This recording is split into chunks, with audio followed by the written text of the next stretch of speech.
Welcome everyone. Got a game against C South, aka Craig, from the Discord channel here. I am playing Harkonnen. Craig is playing Atreides. This is fun. I like the Harks. I think the Harks are the easier faction to play between the two, but it is difficult to play against an aggressive Atreides player sometimes. So I'm going to start with spreading my harvesters around. He has an objective to get things in the Urg, to attack a Harkonnen legion outside of a settlement, and to kill a named leader using a dice. He has kind of a nice spread of everything here. With his Bene Gesserit token, I have a lot of strategy moves, a couple of leadership with some overflow, kind of mediocre cards. Spies over Arrakis is nice for certain objective spoiling, but he doesn't have any of those objectives up at the moment. So my default with Harkonnen is to look and see where my Sardaukar legions are, and then imagine them getting one or two sieges with the Baron on turn one. So sometimes that could be deploying at the North Pole, attacking the two settlements out on the what from this perspective is the north end of the map. But more commonly it's deploying them in either Arrakis or Carthage, or sometimes the two villages on the right hand side are Sant and Haga Basin, and then kind of patrolling around down south. I do like to get the southwestern siege destroyed early because that's the biggest place that Paul likes to show up, and then atomics, and then take a capital. So we'll just kind of see what happens here. We're going to start with a Lady Jessica to draw a card and play a card instead of Worm Signing or Desert Hazarding to start. So, okay. He decides to play interesting. Okay. His card Truth Trance means he gets to force me to play a dice, and he chooses one of my two leadership dice to play. Fine. And then he gets to play another card after that. So making me play a leader dice early is pretty good because that gets me, gives me less options later on. So, okay. It's also awkward to use a leadership dice early because you have to kind of, like, I haven't paired up any of my units yet. So I have to try to find a way to do that. And then his second card he plays after Truth Trance is Smugglers, and he's putting Gurney and two elites kind of by that southwestern siege, and that is good for him because that means he can pair that up with what is probably the double elite token there and start to get a pretty good army together. So I have to use my leader dice here, and I have to try to find a way to make a good attack group where I can threaten the siege by moving two leader groups. So what I do is I use an ornithopter to move the Imperium, or move Haga Basin next to the North Pole, and then I just walk the rest of the North Pole army out there. That gives me two Sardaukar, an elite, and two regular leaders, two Bashars, and that ornithopter can reach a siege from two spaces away because it can fly over the plateau and then attack the siege. So again, not ideal, but not the worst thing in the world. I think I probably would have preferred to deploy Beast. Now he's going to worm sign directly to the North Pole, which is okay. I'm not too worried about that at the moment.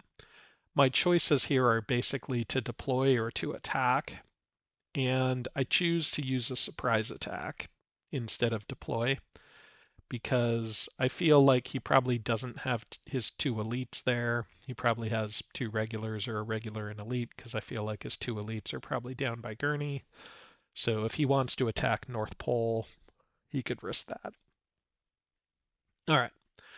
I surprise attack. I get a number of hits, which is nice.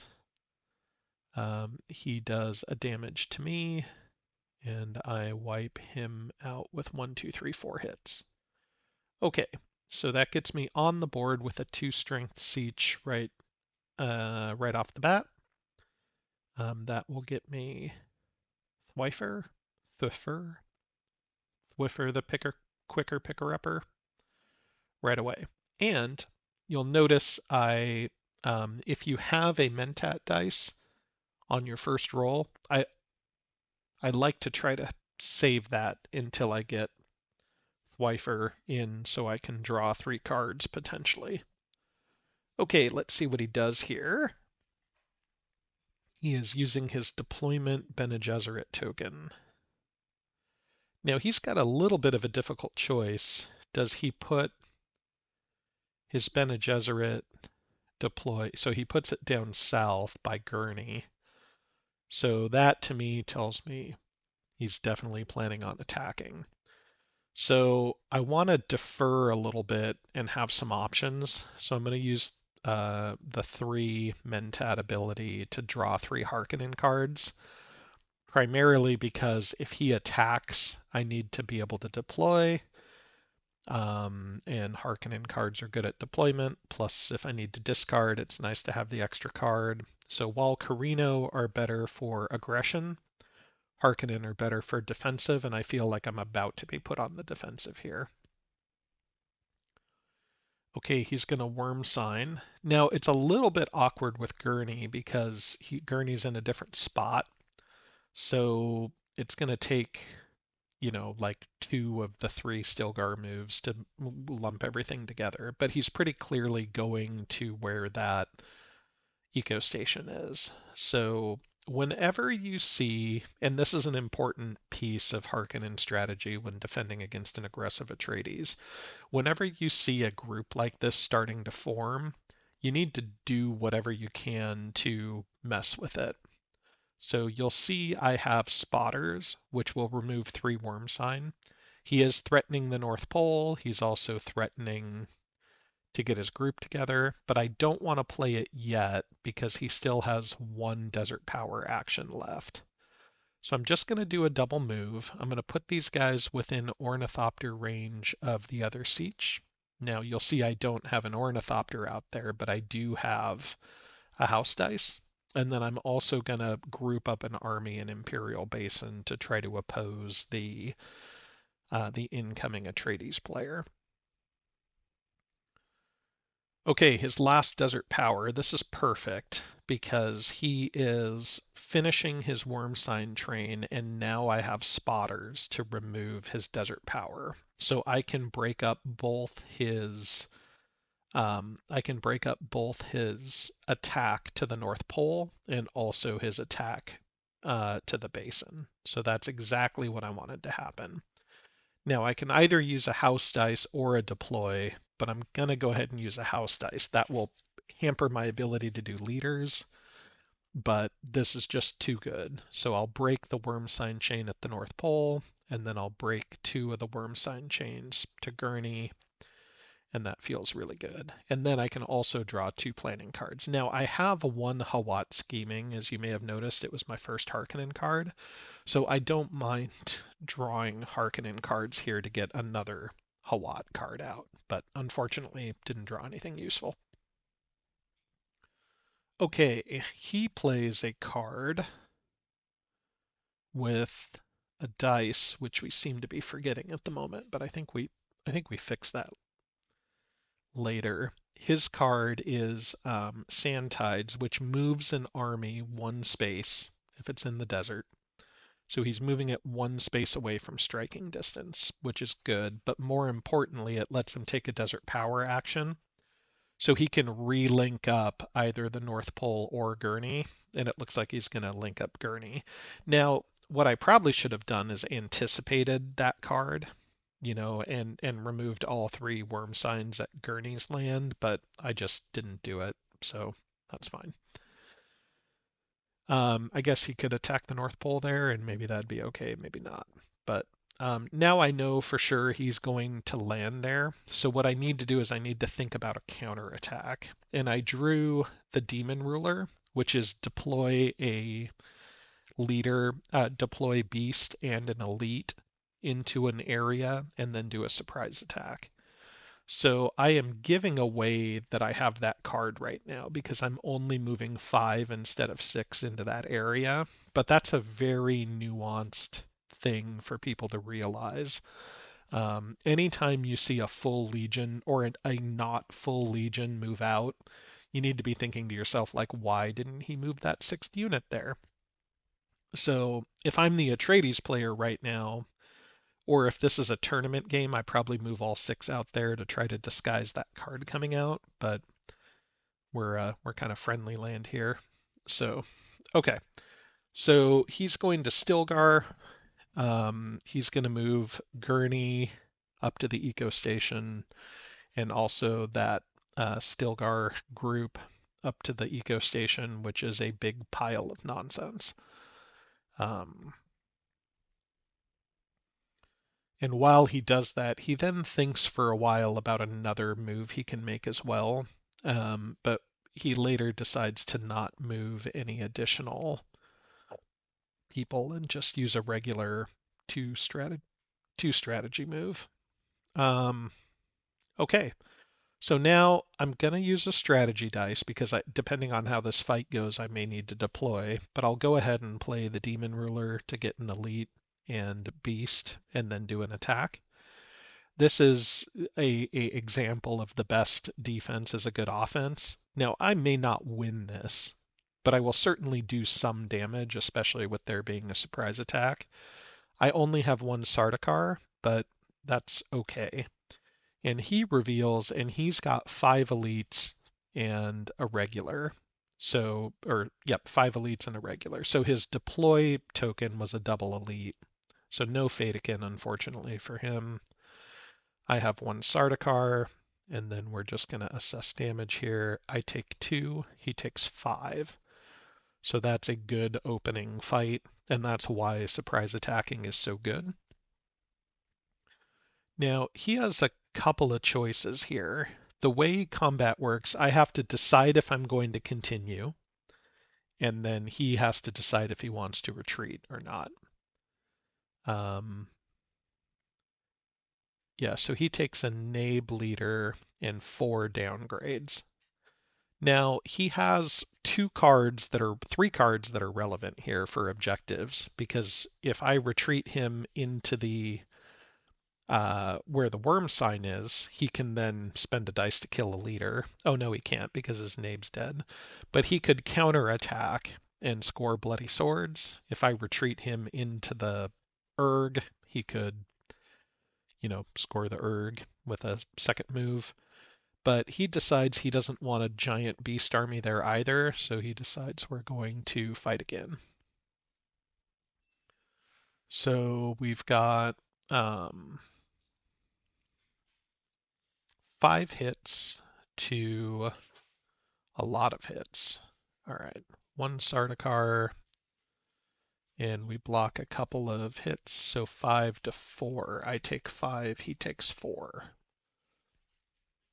It's pretty expensive. I will be down to 3 regulars. He's going to put somebody in the tank. Probably should be Stilgar, but maybe not.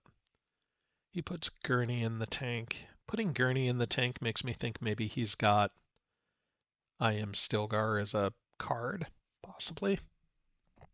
No, he doesn't. He doesn't have any cards. All right. And okay, so I took 5. He took 3 or 4. Yeah. Okay. And yeah, his elite. He took 3, I guess. Okay, and then I'm gonna roll 3 and discard 2 more to get 5. Just trying to do damage here. Luckily, I rolled a beast, which is nice. So no more Sardaukar. He takes 3. I take 1. and then he's down to 1 in Stilgar. Now, at this point, he should retreat because he should really be using this army to score bloody swords, and I think he realizes that. So I retreat him down to where the worm sign is, and yep. Okay, and he has a surprise attack left, so it would make sense for him to try to score bloody swords, and that's exactly what he decides to do here, I think. So you can see all that effort into putting Gurney and a good deploy token down to get a big death ball has functionally been countered. Now, I didn't get my second siege, which is important, but I do think when playing a defensive Harkonnen, you have to sort of make sure that if the Atreides are going aggressive, that you are preventing them from having options to just charge into Arrakeen. So he scores bloody swords, so now he has 2 red and 1 green for points because he had a red eco station. But he doesn't have the ability to score anything else, so that seems okay to be at 2-1-0. He doesn't have any leaders out first turn. And I'm going to end with a deployment with Arisham's ability, and we'll get a Sardaukar out on the board with Hawat, Thwiffer. And I'll put him in Arsant, which is, I don't know about Arsant here. I think I might. I think the right move is to put pressure on that empty siege out there. I guess the downside is there could be a couple worms that pop up there and it could be hard to get to, so I don't know. All right. And then I reinforce the North Pole slightly, and we're going to get some worm sign out on the board. So overall, first turn I feel pretty good as the Harks. He is going to eat one of my harvesters. I do not have a carry-all down on that one. I am at 4 spice. So with 4 spice, I have a choice. I can either, I got a 1 hit on the plateau there. With 4 spice, I can either buy a supremacy point and take 3 bands, or I can keep 2 bands up and let Spacing Guild drop. The decision here largely has to do with what I think next turn's combat is going to look like, right? Oftentimes with the Harks and bands, you'll go through this ebb and flow where where you've got one turn where you are limited to 5 because your Chom ban is up and you can't discard any cards. In this case, I decide to let all 3 bands to go through and get 1 supremacy point. I think I'm only going to have 1 battle probably, and if he reinforces that siege in the northeast corner, then I will probably go for the empty siege down in the southwest. All right, and he's got some mediocre objectives there. So anyway, my thought is I can afford to take my bands this turn and then get a bunch of harvesters out and hopefully keep them alive and try to repair next turn for a bigger fight. So I'm not trying to win on turn 2. All right, so getting my 4 harvesters out. I like to pick areas. Sometimes I like to pick areas that I'm attacking, but in this case, I pick kind of an area I don't think I'm going to attack.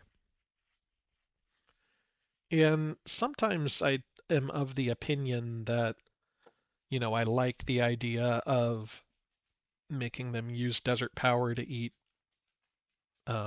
sand, eat harvesters, but I don't know.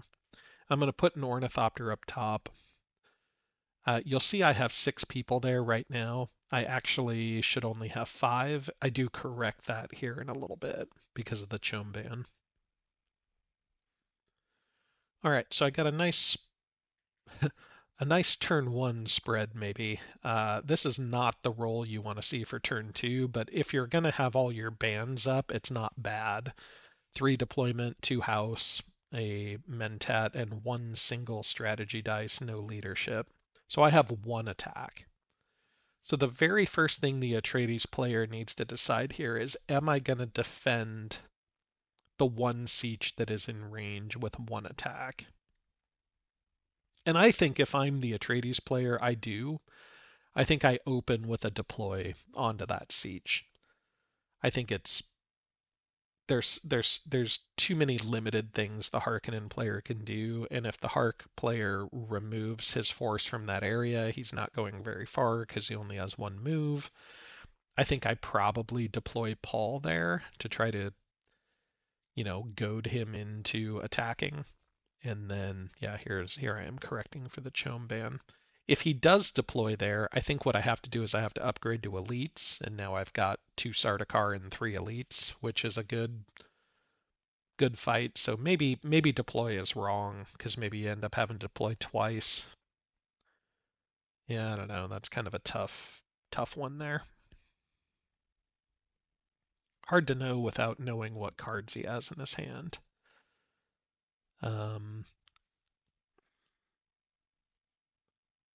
Yeah, so he's going to open with a mentat and draw 1, play 1. Usually when I see draw 1, play 1, or draw 2, play 1, I'm of the opinion that it is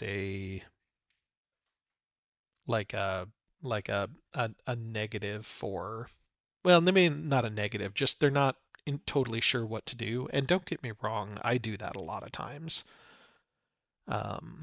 So, all right, fair enough. Okay, he's gonna play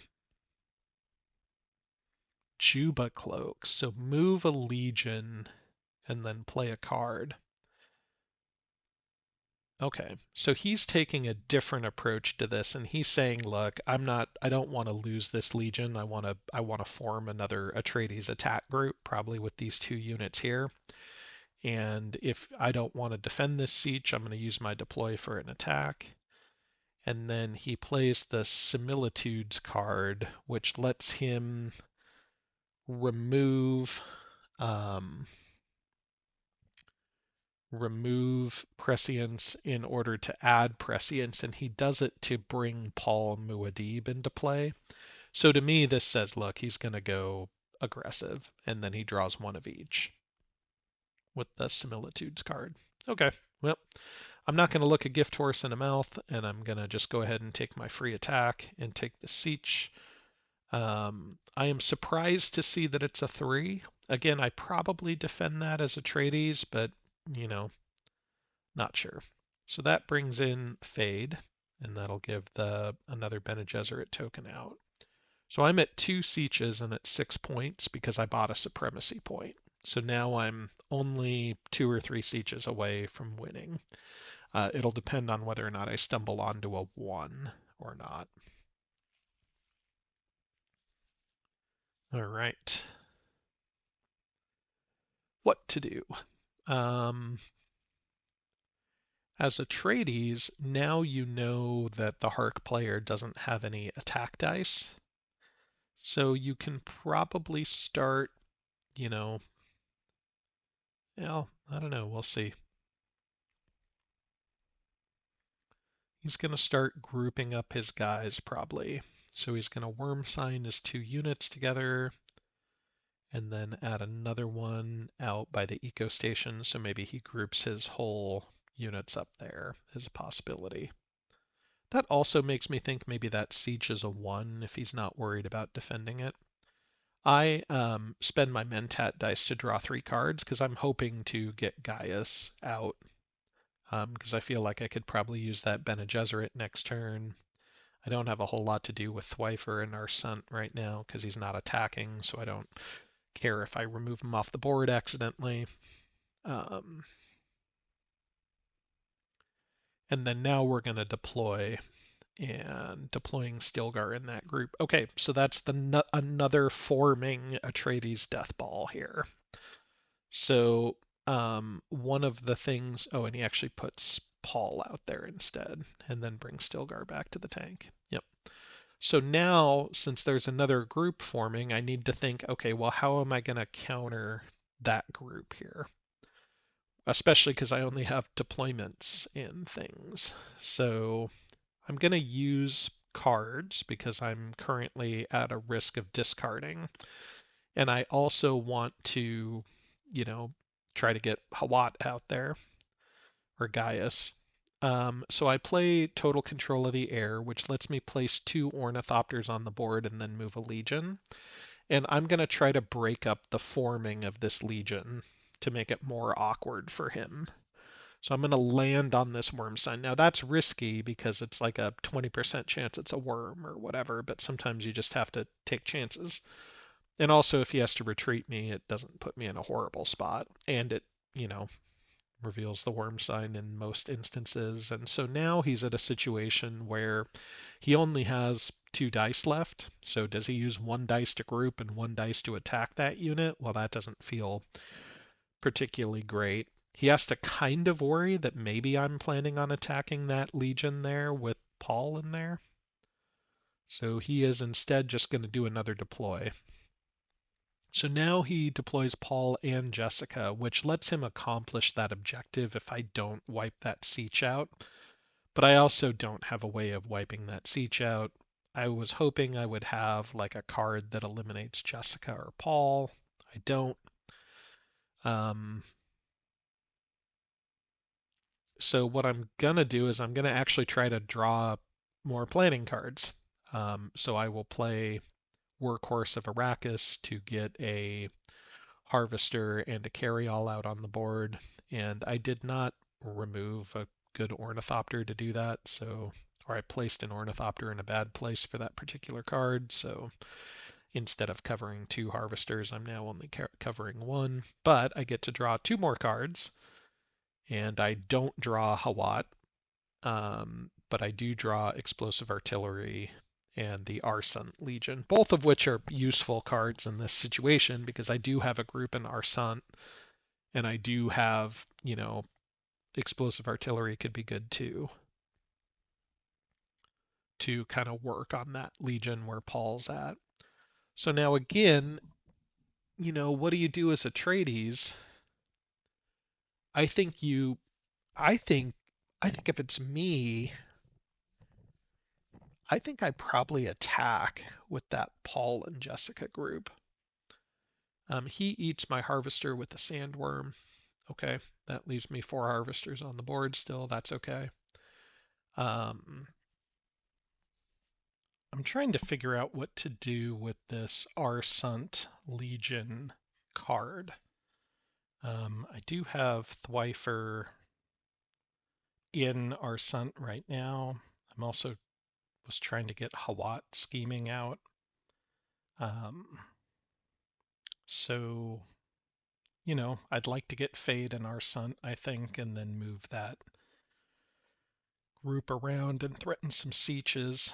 So I'll draw Harkonnen planning cards here, and hopefully, yep, I think that's my second one. Yep. All right, there's only 4 cards left. So out of those 6, 2 of them were Hawat scheming, so it seemed like a pretty good chance that one of those would finally come out. So this does remove Thwyfer from the group in Arsant, but it does give me a Bene Gesserit token for next round, and that feels pretty good. I figure next round is going to be the end of it, so that all seems okay to me so far. So again, I have a explosive artillery I can use to try to soften up Paul and Jessica's siege. They are going to attack right now, which seems like that probably seems like the right move. I think I would have done that too. The best defense is a good offense sort of idea. They have a double Fatakin, they have a double Elite, and they have a double regular. So that's a pretty good group with Paul Muad'Dib, the Desert Mouse. I have just a couple of Sardaukar, and I won't discard anything. Well, I can't discard anything, but even if I could, I don't think I would. And then I just want something to survive here. So, and hopefully do a little bit of damage. He basically kills me 1, 2, 3, 4, 5, 6. So that's going to kill everything except a couple of regulars. So I'll have 2 regulars left, and he can retreat me. Now I can still use those for explosive artillery, which feels pretty good. And I do some damage to downgrade a couple of elites. So now he's just sitting on Fadakins and regulars. Okay, that's okay. Maybe I should have attacked.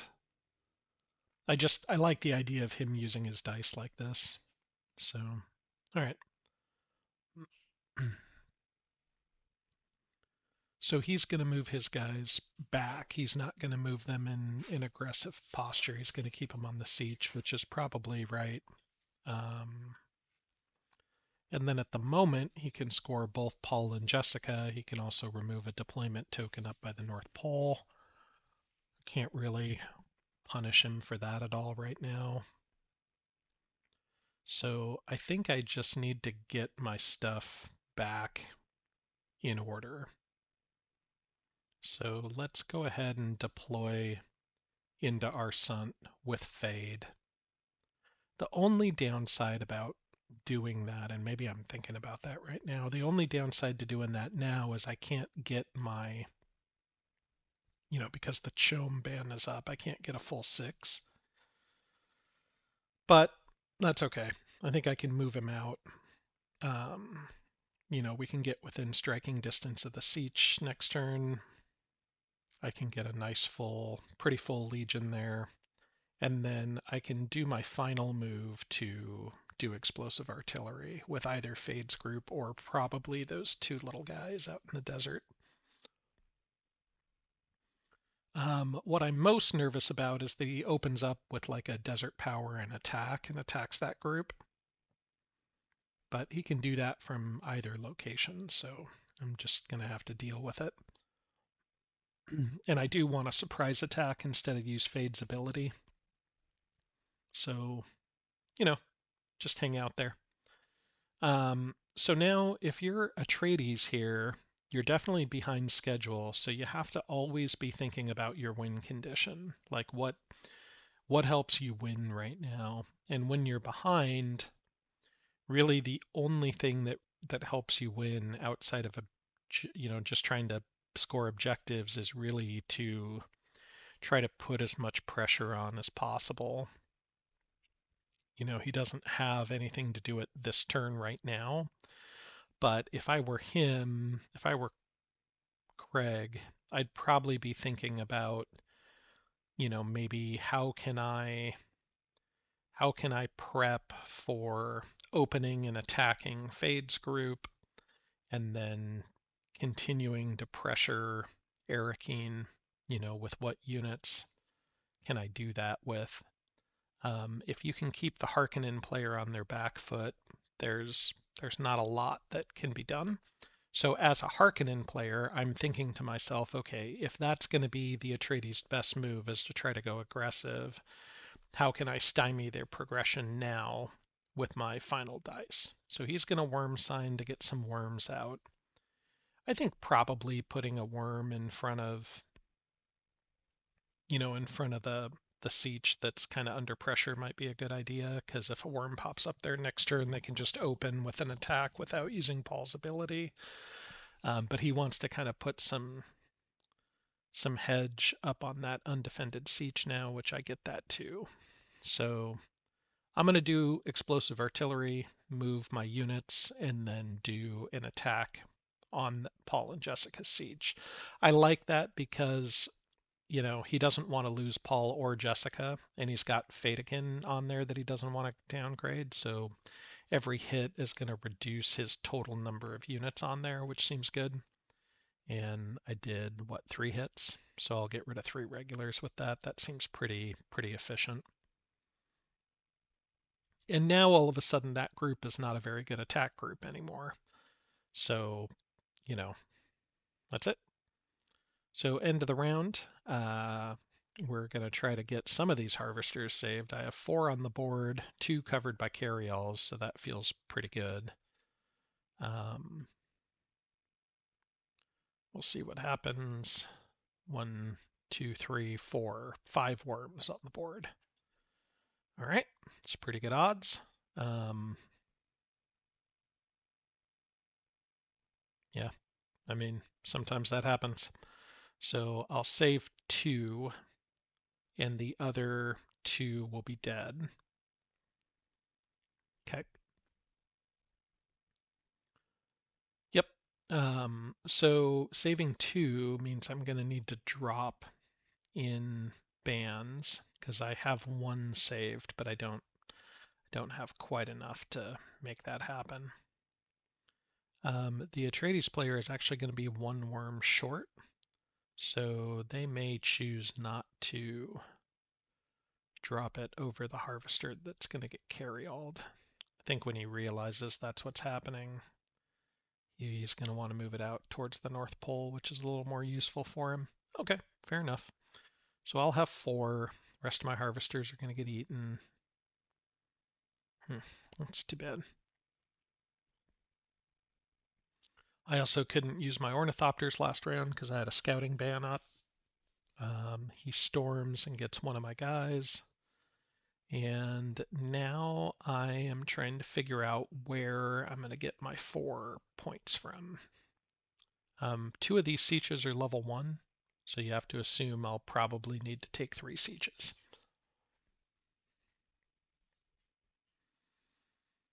Not actually sure what rule I'm checking for here right now.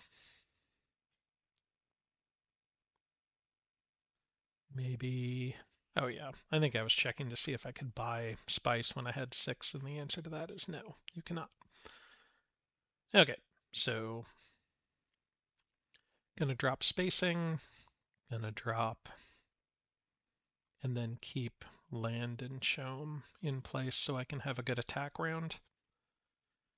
I figure I might need to take Paul and Jessica's siege with Fade, so, you know, good enough. Let's see what he rolls for objectives here. He is not keeping, or no, yeah, he's not keeping the sandwriting objective. Okay, fair enough. Lisan Al-Gib. Okay. I drew Reports of Traitors, which is kind of a good Carino card because it works on removing a house dice. He doesn't have Aaliyah in play yet, but close. So I go ahead and I just kind of fast forward here a little bit. I deployed all my harvesters, put my carry-all out. We rolled dice. He has a deploy, and he does it in that siege early. Now, that's his only deploy dice, and I feel like that's pretty good for me. I have 4 moves, but he does have a house dice left, so I will probably just get rid of it now. Yep. So using Reports of Traitors is nice because he could have another deploy token to go there. So again, he's got 3 units plus a deploy. So he's probably got, pretty good strength of units there, enough where Fade can't really deal with that on his own now. But the explosive artillery did put him in a position where he felt like he needed to deploy there. So now I just have to figure out what to do. I have Harkonnen patrols, which is good because he's got a lot of undefended sieges. So I could put 2 out next to one siege, 1 out next to another, and possibly get them both. However, he draws 2 cards and then plays 1. And the 1 card I really don't want him to have right here is actually Shai-Hulud. And if he does have Shai-Hulud, oh, nope, I guess we're okay. Yeah, okay, so bill of particulars first. Okay, so he's going to move my scouting band down 1, which makes sense because next turn that'll be even more painful. And then he plays Shai-Hulud. So he doesn't know I'm playing patrols next, but having Shai-Hulud out there actually really makes patrols difficult to deal with, I think. So I was pretty disappointed when he popped out on the board. Now with patrols, a lot of the times you want to try to wait for your opponent to not have desert power anymore. But I also need to be able to move Fade this turn too. So I'm gonna try to still confuse him a little bit and be a little cheeky. I put one guy here because the Ornithopter can reach um, the the siege from there, and one on the backside, and then one down next to the open siege. So if he opens with a desert power to eat the person in the southwest corner, then I can capture the siege. If he opens with a desert power to eat somebody up top, I can then eat the siege. So either way, I would be getting one of the sieges and forcing him to use two tricks to remove my guys. And I have, did I do that too early? Possibly. Possibly. But I'm hoping to get one out of the two and possibly both. And here, I think I'm actually in pretty good shape because he plays Desert Power to go get Harvesters up north. And so now what I should be doing, see where he puts the other one. Oh, that's right. Okay. So I'll have to explain a little bit about what's to happen here. So he's going to put Desert Power down near the Eco Station in the southeast corner. And then when that happens, I know I have the easy, I know I need to immediately eat the siege down south, and then I have two options to eat the siege up north. So I go ahead and do that, which is the correct move anyway. Like he could have done Desert Power to eat that guy with a worm, which is fine. And it's a 1, so that gets him a Bene Gesserit for next round. And now he realizes that the correct move, or something he should have done instead, was put one of those two Desert Power up north so that he could do Paul's action to clear those guys out. Now, that seems like a little bit of a weird mulligan here because it seems like I'm giving him a pretty big advantage. But again, this is a friendly game. And then also he could have just as easily used Desert Power to kill that guy down there. And then I would be going after that siege anyway. And it's not like I would have won that game based on that siege being a 1 or a 2 or whatever. So seems totally fine. So he's going to do a Desert Power with Paul's action to worm my one Harkonnen Legion that's on an Ornithopter range, and he's dead. And then he's going to do a surprise surprise attack with that Legion here to wipe that guy out. And I would need him to roll 3 specials, and I'd need to roll a shield for this to work, or discard cards. But for me, it doesn't seem like discarding cards is probably worth it. I'm kind of hoping he discards 1 or 2, but he decides not to and just roll with it. If I retreat, he can put me in an awkward spot anyway. Long story short, he beats me and takes ground. Taking ground, I think, is a good idea too, because even though Shai-Hulud's there, I've got the North Pole guys within 2 moves of Ornithoptering too. So, whatever works. Okay, so now that that part's explained, here we go towards the next phase here. So I'm going to go ahead with Fade and do a move and attack with this Ornithopter. I'll move next to this siege and attack it. I no longer think I can take the Stilgar siege out, so maybe this is probably a 2, maybe a 1. The one up top. Yeah, and this is a 2. Okay. Okay, so then that makes me think that the one up top is a 2, the one Stilgar's on is a 3, and then the other one off to the left-hand side's one of those is a 2, and one of them's a 1. All right, I'm doing a full 6 dice here. He's got 4 defending, And I don't know if he decides to discard or not here. I don't think I would if I was Atreides. Okay, so I got Fade, did 5 damage, blocked all his. Yep, that was a good move. Take 1.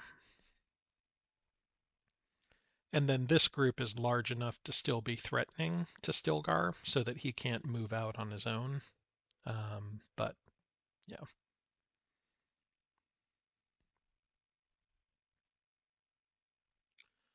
Right.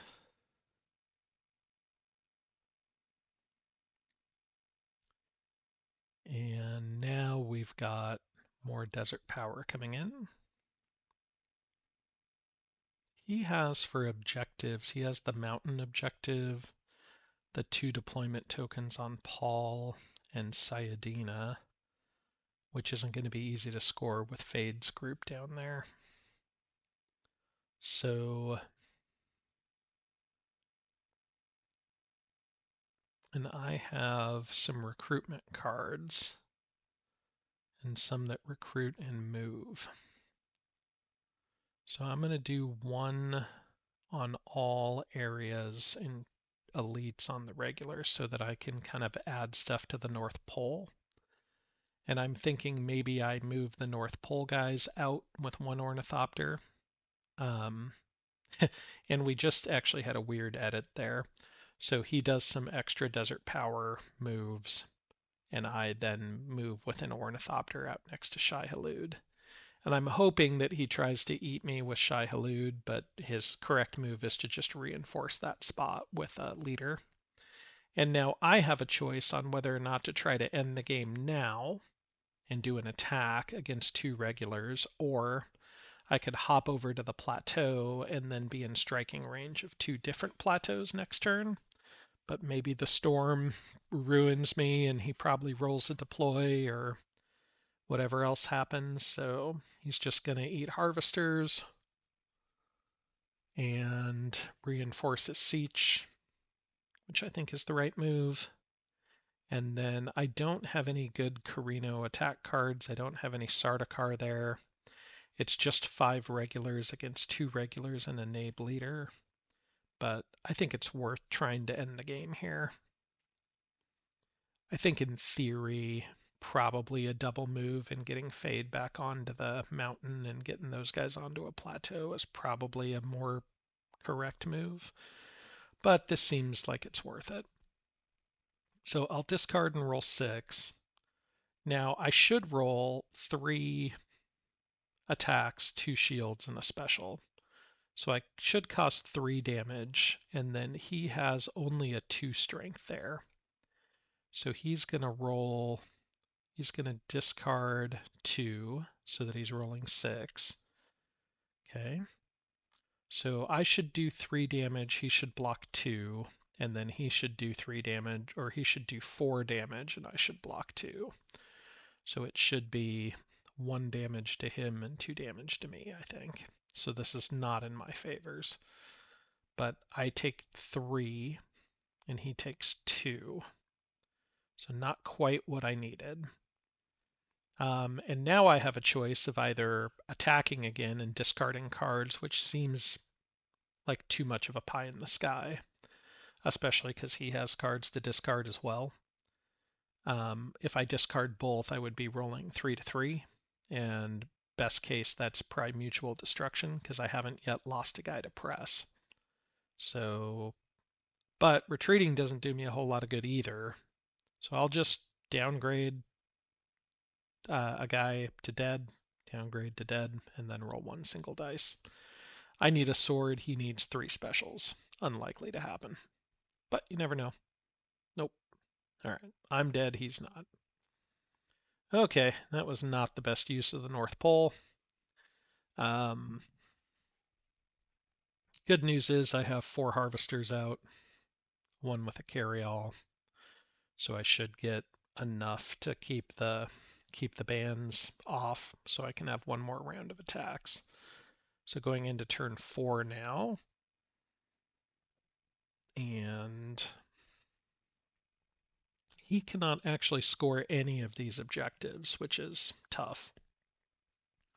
So he's just deciding what to trash. We're jumping ahead a little bit. We should be doing worm sign and stuff right now. So he trashes Sayadina. He's been working on green, so I'm assuming green is his number one. So you have to figure he needs at least 3 more green points.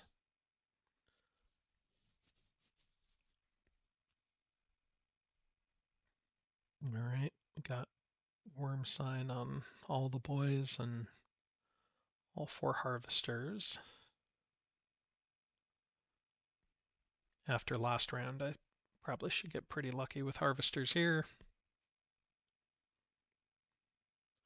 And I get all 4 harvesters again. So that was 4 out of 4 last turn and 4 out of 4 this turn. Pretty brutal. All right. So I'll get 2 spice. So I'll need to decide whether or not I want to keep Chom happy or the Landsrand group happy. And I think the answer is I'll keep Chom happy because I don't have very many cards to discard. And I really just need 1 single siege. And there's 2 lightly defended sieges up by the North Pole. There's 1 sort of lightly defended siege by out in the west. I'm assuming the 3 is where that big group is, so that means there's a 1 and a 2 on the left-hand side, and we know a 2 is revealed. Doesn't matter because I have 9. But because I only have 2 spice, I have to let the Spacing Guild drop, and because there was a bill of particulars last time, that is going to mean I've got an Imperial ban. An Imperial ban's the first thing for me, so that's pretty unfortunate.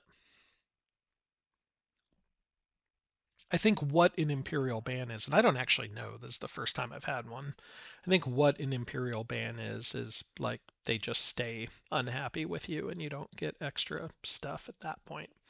Now there is some positives to an Imperial ban in the sense that you get 6 harvesters, 2 carryalls, and 4 ornithopters on the board. And 4 ornithopters means you're going to have some pretty good movement options regardless of, what you roll.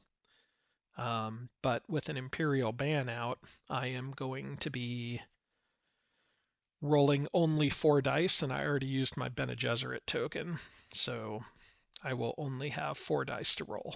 And I don't have anybody near a siege right now. So this is where you start sort of getting hamstrung, and I don't have any Carino cards either.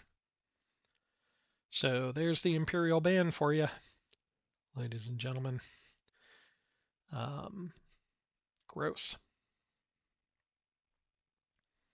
All right, here's my harvesters, my ornithopters, my carryalls. I think this is the first time I've had so many harvesters out on the board, at least without cards. Now, if all those went through, that'd be, 12 spice? I could bring stuff up multiple times. I don't know if I can bring stuff up multiple times or not, but I could certainly start to fix my problems. However, there's another nuance that's going on over here too. The Atreides have a Bene Gesserit to play, but the turn ends on the Harkonnen's last dice. So in theory, it doesn't actually do the Atreides much good to play the Bene Gesserit this turn because they already have a house dice. They in fact have 2 house dice. So, probably doesn't do them any good to use the Bene Gesserit token to deploy. And I just set my ornithopters out in diamond formation here because I know I got to get at those sieges in the top left and got to find a way to do it. So I do have some good deploy cards. I could deploy in the North Pole, which seems good. I could also deploy Fade in Arrakis, which is a little bit further away. I did roll 3 strategy and a Mentat, which is ideal because I also have deploy 2 things in Carthage and then move a Legion, so I can technically move with all 4 of my dice. So now I'm trying to think about, can I deploy in the North Pole and then attack the siege up top, or Do I deploy Fade in Imperial Basin or Arrakeen and then try to move with enough ornithopters possible? I could move 1 into the mountains to the west of Imperial Basin, 2 into the Erg, and then 3 into a siege. That's kind of what I'm trying to think of right now. And again, Atreides need to try to be thinking about, like, how can I win here? Because you can keep delaying, but things aren't going to get much better for you if you're not putting yourself in a position to win. So he's going to use a house dice to deploy Gurney into the North Siege. And then I'm going to use Gaius's ability to draw 2 Carino cards and play 1. And I have 2 choices here. I can either play the North Pole card, or I can play Forced Recruitment in Arrakeen. And the North Pole card is okay, except for he could attack the North Pole straight away. So I think Arrakeen is actually the better move here. That lets me potentially move Fade 6 spaces with 3 different ornithopters. And he's going to use Paul's ability to attack the North Pole right away, which is why I didn't want to deploy there. And that'll bring out Aaliyah. Now, the saving grace is because I'm at Imperial Ban, Aaliyah can't do anything. So I'm just going to go ahead and start my Fade plan and move him out to the mountains to the west of Imperial Basin. And the second thing I'm trying to do is I'm trying to figure out what my second move should be. Part of me thinks I should start walking these guys out from Imperial Basin out towards the Siege in the north. But, you know, I don't know if that's actually the right move or not. I think I probably should be covering Arrakeen just because that's my lose condition. You know, and maybe he's got some tricks up his sleeve with Lady Jessica here. I don't know. All right, just going to draw 1 and play 1.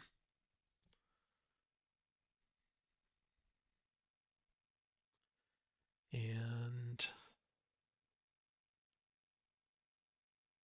he plays Aaliyah. Oh, that's right. He plays Aaliyah to kill Fade, because that restricts Fade's movement from being able to get to the top siege. So that's a good move. Although I didn't have a leader dice, but yeah, I think that's still a good move, because there's going to be some sort of combat here somewhere. And then another move, so we're going to move Fade, the army formerly known as Fade. We're going to move him up 2 spaces to this minor erg spot. Now, with the ornithopter in the north, he is now able to reach either of these 2 sieges, and we're just at risk of, you know, like maybe Fremen rockets or something like that to take out the north siege. I then decide to give up my north campaign with the 2 regulars. I don't move them to the eco station because they can't actually reach the north siege, so I just cover Arrakeen because, again, that's my lose condition, and maybe he's got atomics and something that I'm not thinking about. So now he is between a rock and a hard place. He has a dice he can use, but kind of what I'm telling him is I think his only play is he has to deploy at that empty siege, otherwise I'll move and take it. So I think he has to deploy up top, and then I'm going to attack that siege in the south. I don't see a different move there because he can't use Aaliyah. Maybe he has rockets, but probably not. And that's how we're going to do it. Now I don't have Fade here, which is too bad. But I'll use this final ornithopter to do an attack with 4 elites and no leader against a regular and a elite here with a Nabe leader.